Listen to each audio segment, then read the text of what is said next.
E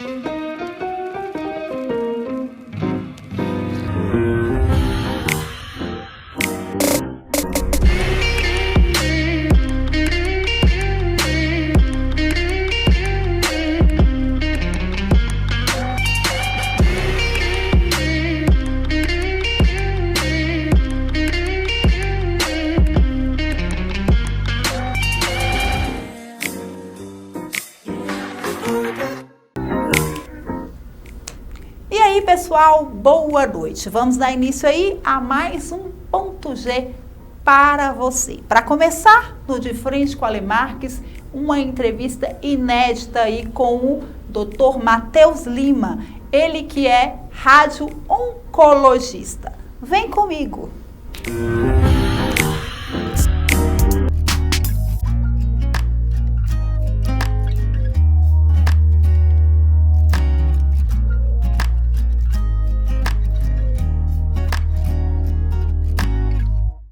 E aí, pessoal, vamos começar mais um Ponto G aí para você pela GNM. Estou aqui com o Dr. Matheus Lima. Matheus, é um prazer estar com você aqui no Ponto G e lembrando que estamos aí começando o Novembro Azul. É aí, gente, e eu estou nessa transição do Outubro Rosa para o Novembro Azul, recebendo o Dr. Matheus Lima.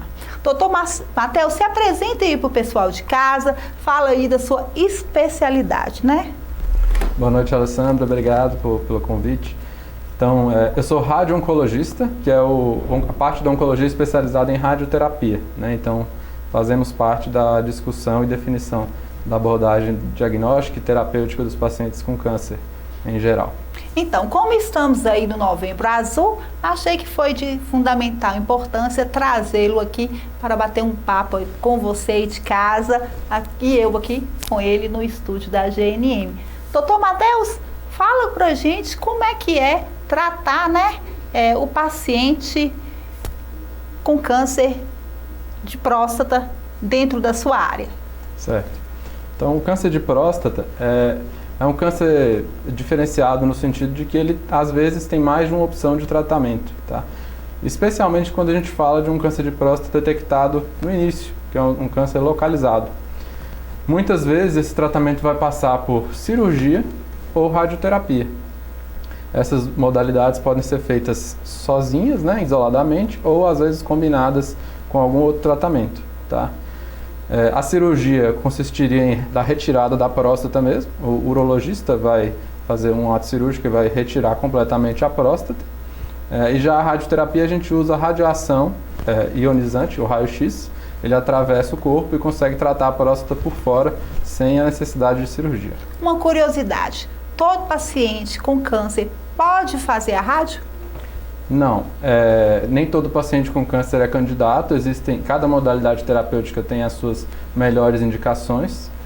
Isso tem que ser discutido com os médicos envolvidos no cuidado e com o paciente também.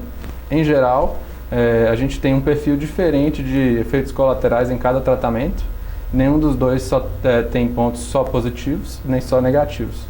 Em geral, na cirurgia a gente fala de um risco pequeno de incontinência urinária, e na radioterapia a gente fala de um risco pequeno de desconforto urinário e sintomas intestinais, às vezes podendo ter sangramento nas fezes. Então, a gente pode-se dizer que, por exemplo, o paciente que vai tratar com a radioterapia, ele tem que ter um perfil, logicamente, para poder estar fazendo o tratamento, por exemplo, da próstata só com a rádio? Sim, cada paciente tem que ser discutido caso a caso com o médico assistente. E aí, doutor, e como é que está hoje aqui no norte de Minas a questão do tratamento via radioterapia?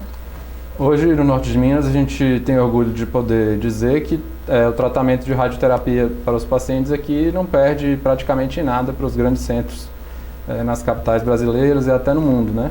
A radioterapia evoluiu muito nos últimos anos e hoje a gente consegue oferecer aqui alta tecnologia em radioterapia, né, falando especificamente do nosso serviço lá na Clínica Radialis, parceiro da Santa Casa de Montes Claros, podendo oferecer um tratamento mais preciso, com menos efeitos colaterais e uma dose suficiente para tratar o paciente. Ok, o doutor salientou a questão aí com menos efeitos colaterais. Eu posso dizer que na rádio a gente tem esses menos efeitos colaterais? Dependendo do tipo e da técnica de radioterapia que a gente usar, a gente consegue reduzir os efeitos colaterais do tratamento. Eu acho que você quer dizer comparado à cirurgia, né? Comparado à cirurgia. Comparado à cirurgia, a gente tem um perfil diferente de efeitos colaterais, que é o que eu citei previamente, né? Na cirurgia, a gente tem o risco cirúrgico, propriamente dito, da anestesia do ato cirúrgico, e a gente chama atenção para um risco pequeno de incontinência urinária, que praticamente não existe na radioterapia. Por outro lado, na radioterapia, nós temos um pouco de risco de sintomas urinários, irritativos, aumento da frequência urinária, vai mais vezes à noite no banheiro fazer xixi, ardência no xixi, e também da parte intestinal, podendo às vezes ter um pouco de sangramento nas fezes, desconforto gastrointestinal. Com o aliviamento aí do momento pandêmico que vivemos, 2 anos aí, você acha que hoje, atualmente, estamos normal na questão do tratamento, porque ficou um pouco estabilizado o tratamento nesse período, não é mesmo? Nós tivemos que nos adequar bastante, né? A oncologia como um todo, não só a parte do câncer de próstata, mas a oncologia como um todo sofreu bastante, porque nós dependemos muito do diagnóstico, e principalmente do diagnóstico precoce das doenças, para oferecer um tratamento melhor, com mais chances de cura, menos efeitos colaterais. E durante a pandemia a gente viu sim uma redução nesses diagnósticos de pacientes, principalmente em fases mais iniciais. E a gente ainda recebe até o momento pacientes mais avançados, porque demoraram a fazer esse diagnóstico durante a pandemia. E podemos dizer hoje que o SUS no norte de Minas está assistindo bem esses pacientes?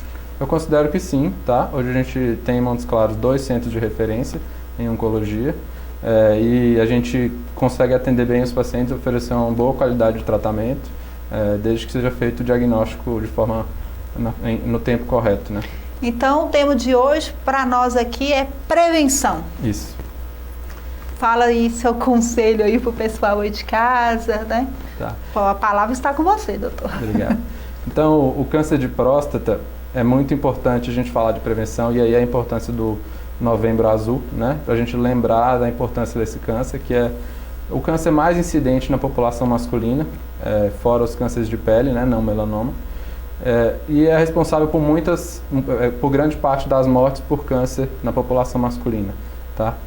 Quando a gente fala de efeitos, de riscos, né, a gente fala principalmente da história familiar, então pessoas que têm parentes de primeiro grau com câncer de próstata têm um risco aumentado, e também a própria idade, conforme a pessoa vai ficando mais velha, esse risco vai aumentando. E a gente precisa falar sobre a prevenção do câncer de próstata, porque sabemos que conseguimos detectar esse câncer em fases mais iniciais e oferecer uma chance de cura maior, certo? E a estratégia principal que nós temos para prevenção é através do exame de PSA, que é o exame de sangue que é feito para detectar uma proteína que é produzida pela próstata e pelo câncer de próstata. Além disso, o toque retal. Então, hoje, a maioria das sociedades recomenda-se oferecer, deve ser discutido com o paciente, tá? Deixar claro que isso não necessariamente é obrigatório para todos os homens, mas oferecer o rastreamento a partir de 50 a 55 anos, para os homens da população em geral, sendo que em pacientes de mais alto risco, isso é, aqueles que têm parente de primeiro grau, que já tiveram câncer de próstata, ou os pacientes da raça negra, que têm um risco maior, a gente fala de iniciar com 45 anos.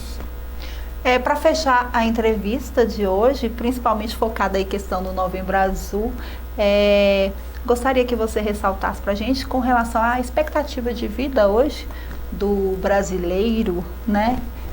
Como é que tá?